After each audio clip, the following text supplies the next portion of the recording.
learning is a non-stop process which takes place throughout our life. In my case as a teacher, I may compare a profession as a snake-like process.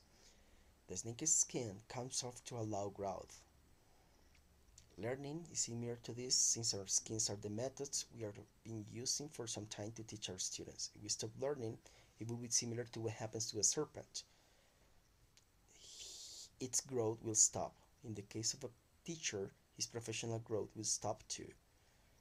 Moreover, a snake can have some health problems if tutors do not change and adapt the practices. They may have trouble facing challenges and dealing with the everyday life. During my life, I have experienced these different situations which have challenged my professional, academic, and personal capabilities.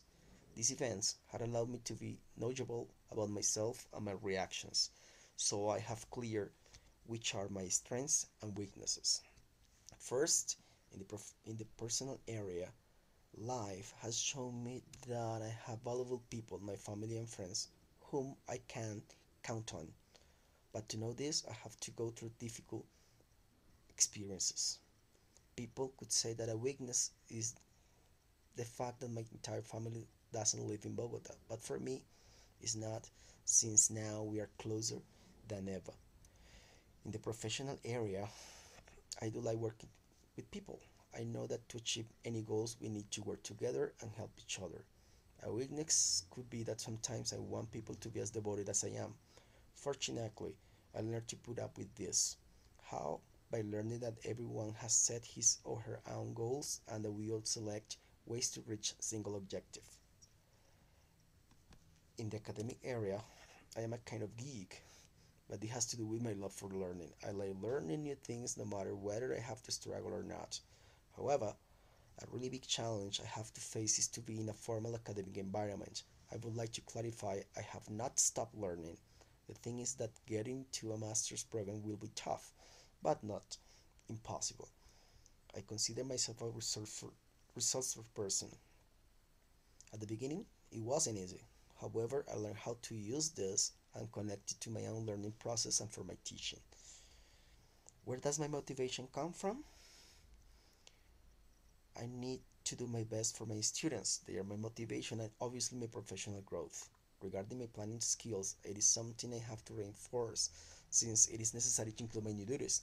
But so far, I consider I have planned things in order to accomplish my aims, to finish my master's and to implement what I learn on a regular basis. Problems, we face them at any personal, professional, or academic context. They influence our lives, but the selections we do in a personal situation may work for the professional one. Here is when counting on others is really important. I have clear that succeeding and setting goals are linked.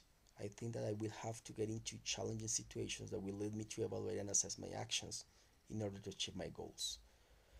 I know that I have to experience stressful situations and bear error making, and that will contribute too to become a more efficient learner.